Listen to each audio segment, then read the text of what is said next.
তাহলে দেশটারে আপনারা বেচে দেন, আর লাগে না। ভারতকে বাংলাদেশ বিক্রি করার একটি ষড়যন্ত্র চলে। আমার একটা প্রশ্ন আছে যে বিক্রিটা তাহলে তাদের উভয়ের বিরুদ্ধে মামলা করা হোক। দুর্নীতির বিরুদ্ধে ব্যারিস্টার সুমন কথা বলতে গিয়ে আজকে মৃত্যুর হুমকি পেতে হয়েছে। ভারত বা ইন্ডিয়ার কাছে দেশ বিক্রি, এ নিয়ে আবারও চাঞ্চল্যকর তথ্য বেরিয়ে আসলো দর্শক, যেটা আজকের ভিডিওতে আমরা আপনাকে দেখাবো। বিশেষ করে আজকের ভিডিওটা খুবই স্পেশাল হতে যাচ্ছে, এর জন্য আজকের ভিডিও কোনোভাবে টানাটানি না করে দেখবেন, কারণ আজকের ভিডিওতে স্বয়ং উত্তর দিতে যাচ্ছেন দেশ বিক্রির বিষয়ে আমাদের মাননীয় প্রধানমন্ত্রী শেখ হাসিনা। এই জন্য আমরা কথা বাড়াবো না, ভিডিও শুরুতে অবশ্যই আপনারা লাইক দিয়ে ভিডিওটা শুরু করেন এবং ভিডিও শেষে বিস্তারিত থাকবে। ভারতকে বাংলাদেশ বিক্রি করার একটি ষড়যন্ত্র চলে। এই যে এই দেশের মানুষের যারা সব সময় অপপ্রচার চালায় তাদের একটি মুখরোচক গল্প, সেই গল্পের আমরা পরিষ্কারভাবে। আমার একটা প্রশ্ন আছে যে বিক্রিটা তাহলে ওজনটা কিসে মাপছে? কোনো কিছু বিক্রি হলে তো ওজন মাপা হয় না। এখন তো অবশ্যই ইলেকট্রনিক মেশিন আছে, আগে তো দাড়ি পাল্লায় হতো, তো কিসে মেপে বিক্রি হচ্ছে আর বিক্রিটা হয় কীভাবে?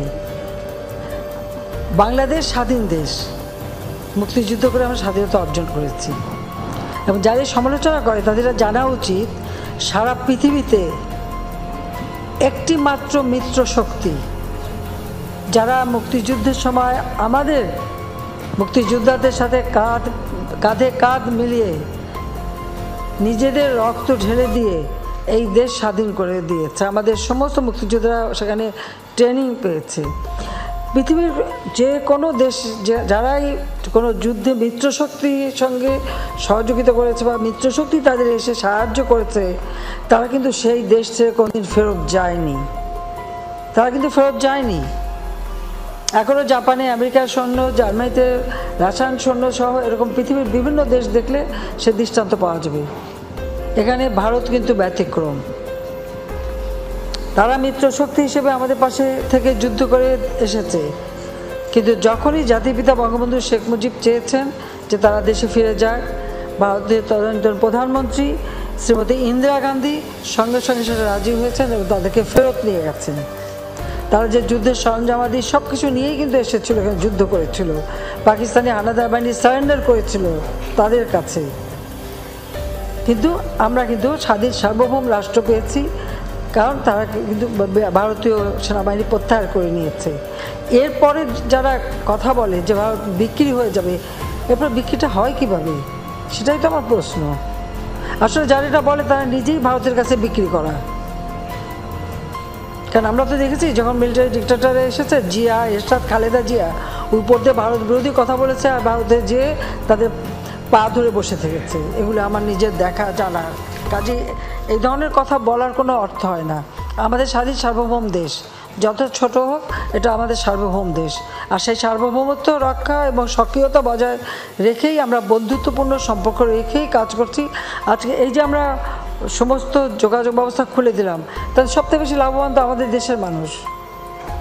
তাদের যোগাযোগ করতে হয়, যেতে হয়, চিকিৎসার জন্য যায়, পড়াশোনার জন্য যায়, বা অন্যান্য কাজে যায়, হাট বাজার করতে যায়, আজমির শরীফে যায়, আবার বিভিন্ন জায়গায় যায়। তো আমাদের ব্যবসা বাণিজ্যের ক্ষেত্রটা তো আরও উন্মুক্ত হবে। যেখানে বিক্রি আমরা করি না, যারা কথা বলে তারা বেচার জন্য অথবা ওই ইউজ মি, মানে ব্যবহার করুন আমাকে, এই নিয়ে বসেই থাকে। এটা হলো বাস্তবতা।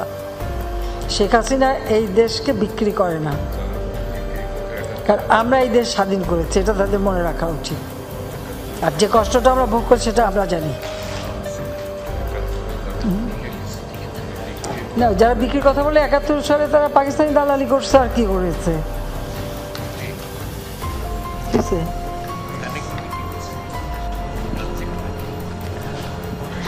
না না, একটা দেশের মধ্যে হয়তো ট্রানজিট দিলেই বা ক্ষতিটা কি? আর রেল যেগুলি বন্ধ ছিল আমরা সেগুলি আস্তে আস্তে খুলে দিচ্ছি, তাতে আমাদের ব্যবসা বাণিজ্যে সহজ হচ্ছে, আমাদের ওই অঞ্চলের মানুষগুলি উপকৃত হচ্ছে, তাদের উৎপাদিত পণ্য বাজারজাত করার সুযোগ হচ্ছে, বা যে সমস্ত জিনিস আমাদের দেশে আনা সেগুলি আনার সুযোগ হচ্ছে। অর্থনীতিতে এটা বিরাট অবদান রেখে যাচ্ছে। আমরা বাংলাদেশে কি চারিদিকে দরজা বন্ধ করে বসে থাকবো? সেটা হয় না, কোনো দেশ পৃথিবীতে থাকে না। আজকে ইউরোপের দিকে তাকান, সেখানে কোনো বর্ডারই নাই, কিছুই নাই। তাহলে কি একটা দেশ আরেক দেশের কাছে বিক্রি করে দিয়েছে?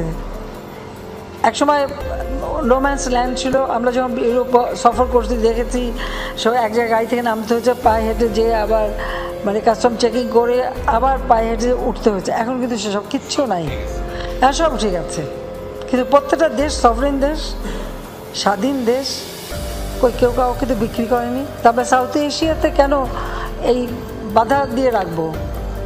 কারণ আমাদের দেশের মানুষগুলির কথা চিন্তা করতে হবে, কারণ আমাদের মানুষের ভাগ্য পরিবর্তন করাটাই আমাদের সব থেকে বেশি প্রয়োজন। ধন্যবাদ। দর্শক, আপনারা পুরো বক্তব্যটি শুনলেন, যেটা হচ্ছে সোশ্যাল মিডিয়া বলতে ইলেকট্রিক মিডিয়া দেশ বিক্রি নিয়ে কিন্তু অনেক অপপ্রচার এই পর্যন্ত ছড়িয়েছে, যেটা শুনে একজন সাংবাদিক বা উনি সম্ভবত আমার যতটুকু মনে হয় একজন সাংবাদিক জার্নালিস্ট যিনি স্বয়ং প্রধানমন্ত্রীকে প্রশ্ন করলেন, তিনি সে বিষয়ে খুব সুন্দর উত্তর দিয়েছেন। কারণ এখানে দেশ বিক্রির বিষয় আসবে কেন, দেশ উন্নয়ন হচ্ছে, এটা হচ্ছে দেখার বিষয়, যেখানে আসলে অপপ্রচারকারীরা এটাকে অপপ্রচার হিসেবে চালাচ্ছে।